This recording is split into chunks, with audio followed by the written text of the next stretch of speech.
I'm opening the new Masters of the Universe Origins Orko and Scareglow, coming up after this.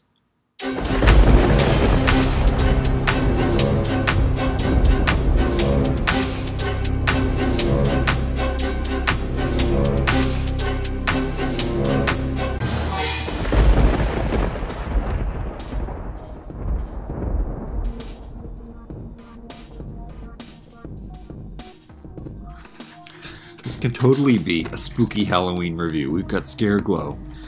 Great time for him to show up. This whole thing is making me really angry, though, the way that these are coming out. I mean, in the States at least, they're getting huge displays of figures. Here in Canada, one box coming to select stores. You go to the store, there's 5 men who have been there waiting in line to get into the store since opening, and they're waiting around 3 hours for them to put the shelf out. If you check online here, I'm not going to tell you what the website is just in case you don't know, because that is, I guess, what everyone's doing, and you can check the stock of toys showing up at Walmart. And it's one case, and I don't even know if we're going to get the other ones, because as soon, Canada does get them at least early, but as soon as we get a figure in, it goes out. So the cases that we got were this one. Apparently the assortment, which I guess would be 968B, would have had Teela and Beastman in it.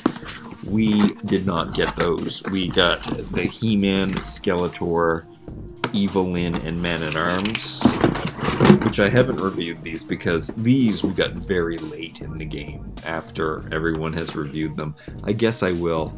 I do have a lot of really great things to say about them. I ended up liking these more than I thought I would. And I have those figures, so I want to do comparisons with those ones because the big difference with me is the colors, and they're incredible. These ones I never had as a kid. This was the last wave. This is the wave where everyone my age had grown up and it was time to throw away your toys. And Orko I just never liked because I didn't like the cartoon really, and I don't like comic relief. What I do like are bright, colorful, awesome toys. And the original Orko toy didn't even look like Orko, didn't look animated. This looks like an awesome designed animated toy, despite whatever the character is like. My comic book is sealed into that. I've had some issues with that with the WWE ones, but I'm just going to open these up, and this is how I open them, and I better put on my glasses. I'm reviewing in this position because I am an old man. The day that these were coming out, I don't have a car. I was biking hours to different stores, getting lots of exercise at least, trying to find or trying to get to the figures. I had totally given up and was like, I'm not doing this anymore. The store closest to me kept saying that they were about to be delivered, and they weren't, and I had gone to that store for the past 3 days, I think it was, just hoping and waiting, and I had been in that area all day doing other toy hunts and whatnot. And then, as soon as I got home, I looked at the website and I saw that they had finally had them in stock. Everything's a little delayed in the notifications too. So after this, without any sleep for 2 days because I was biking around, I don't know what this obsession is. I don't know. Everybody has it. Everybody wants these. One box per select store. That means we've got all these fan men fighting over them. Anyway, I got home, there was a notification that said that the store that I just came from had them in stock. And I was so defeated because when I was showing up at the store and finding all of these people waiting for someone to put the boxes out, and every time I would leave, that is when I would look and I would see that the status had changed, and then I would see that there was only 2 figures in stock or 0 figures in stock after that. People were leaving the He-Man and Skeletor. The case assortments that you're getting 2 new figures, and He-Man and Skeletor. That's what we're seeing in Canada. I'm pretty sure we didn't see Trapjaw or Many Faces. Those are the other 2 in the collection, and I didn't really give you a good look at these packages either, did I? So that is what the artwork looks like. That is what a Canadian card looks like. That is what the beautiful artwork. This came right out of the box, punched, unfortunately. I don't remember seeing this in the previews. Our comic books don't have words in them, just the pictures, which has its benefit because you get more artwork, but you don't really know what's going on in the stories. I'm really loving these comics though. They're awesome. And that's awesome that they're putting the 4 characters that you get from the wave into the story. That's kind of awesome. Okay, so I say no, I'm not going. I'm disgusted. There's going to be 8 people there waiting. And then I show up and then I see a few men lurking in the aisles. I think that they're also there because of the new notification. Also, I don't know when, because I hadn't checked the website in a while, so I didn't know when exactly the status had changed. Anyway, it said they were in stock. I go, I'm there, I wait around and say, do I really want to do this? And then I'm about to leave, and then out comes a skid of toys. And I'm like, there's no way. And I go over to it. Usually I look in the skids and they're not there, and there's more than one skid, and you have to wait for 4 or 5 skids to come out before you'd be able to find the one that you want. But right dead in the center is the Origins box. And just like in Indiana Jones, I bust my fist through the saran wrap, grab the box, pull it out, and I just leave with it. At the time, there's nobody in the toy department. I don't know if the people there who were waiting were sick of waiting, or if they were really looking. Everybody's suspicious. I don't know. I don't know who to trust. I just booted out of there with the box, and I open it while I'm going down the aisles. Scareglow's on top, which is awesome, and I'm so happy and unbelievable because I never had a Scareglow before. Well, I did, but I'll talk about that soon. Okay, when I take He-Man and Skeletor back and put them down on the shelves, I don't destroy the cards, which is what some people seem to do. I don't know. It seems like people like to mangle the cards. I don't know if they do that to make them not worth for mock collectors or something, but I see it a lot. They're just mangled, and I think someone does it on purpose. So I place them nicely. I don't punch them or anything in the Mutu section, and then I do see that the toy aisle is filled with old men. They're looking around at the skid, so I mean, I don't want anyone to see what I have or anything, so I just leave with my prized possessions. I did manage to get 2 sets of the 4 from the first wave, minus Teela and Beastman. I think I saw somewhere online that Canada did get Teela and Beastman. It's just that stores in other provinces got them. Canada's the 2nd biggest country in the world, so it's not like I can go to these far-off lands to get the rest of my figures. Here's some propaganda that we never got before. It's just in the Scareglow. Maybe it has something to say about us scareglowing. Glow-in-the-dark feature will last longer if you do not expose this product to intense heat or direct sunlight for prolonged periods of time. I got up in the night.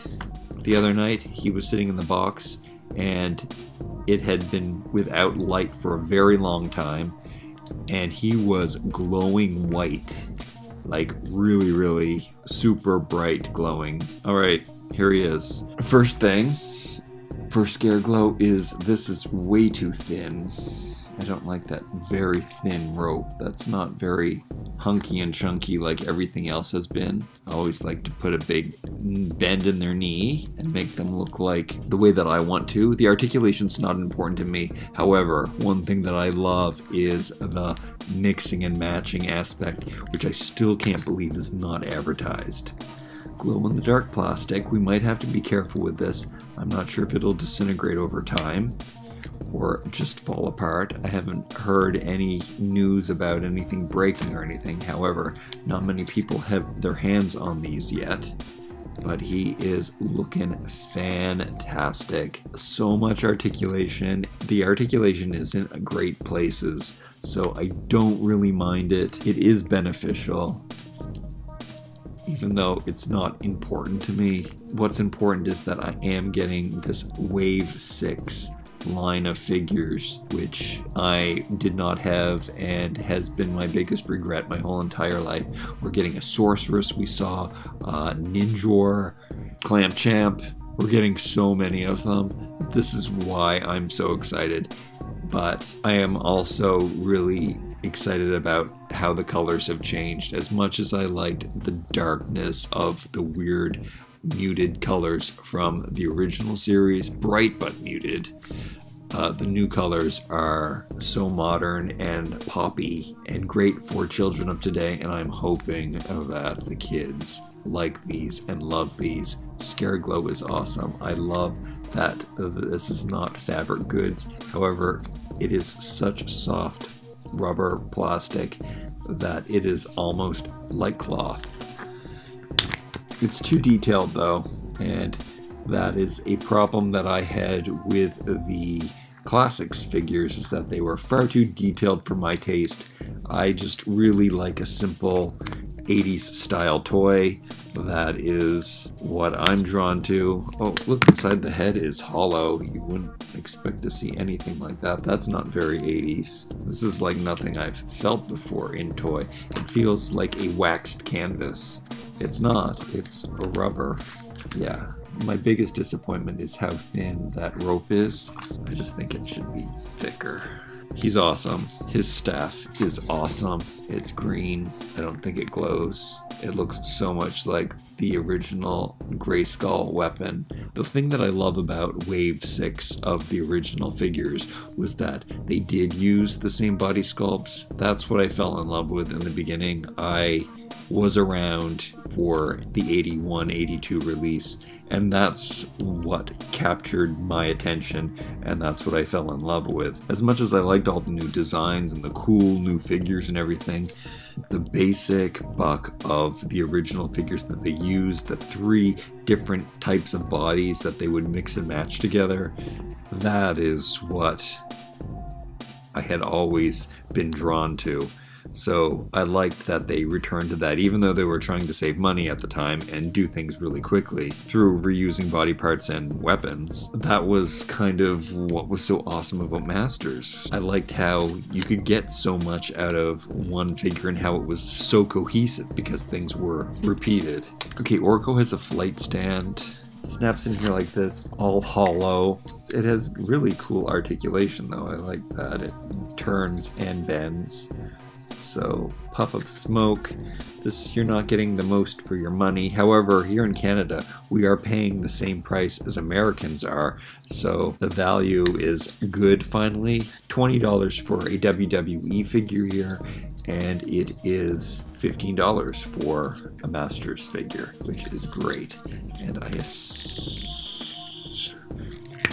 assume he comes apart. Okay, we got a ball joint there. I don't know if I want to pull his arms apart if I find out that they don't. I don't want to break him. I'm not going to try to take him apart. However, I did take his head off. Does his scarf come off? This scarf doesn't come off.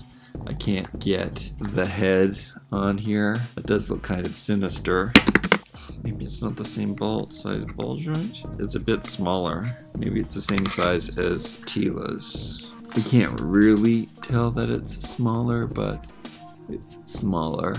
It's just slightly smaller. Okay, that doesn't work. So, unfortunately, I don't have anything to compare this time, but I had bought, probably in the early 2000s, I had bought a Scareglow. I think I found him at Value Village at a thrift store, and I ended up selling him just because he didn't have everything, and I never liked things that weren't new and perfect and pristine, and I guess I didn't feel a connection to them. This is new and mine and awesome, and I love these. This is more about story time than showing you the figures. Orko's articulation has shoulders all over the place, elbows and wrists all over the place.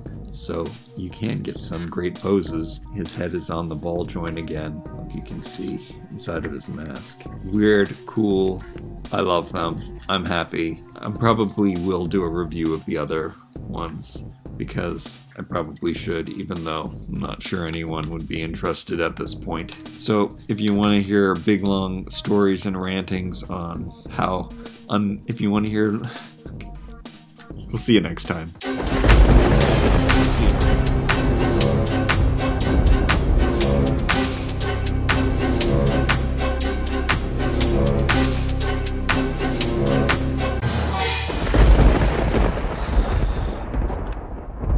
Yeah, I'm probably going to do a review of the 4 figures that I have already opened. I've got 1 in box and 1 opened. I'm going to have to get more of these too. But I don't know how much of a review it's going to be, as it is going to be an opinion piece, and unpopular opinions, hey, but they're mine. I was always the biggest Masters of the Universe fan that I'd ever encountered until the internet. They didn't give Orko a wand. What is up with that?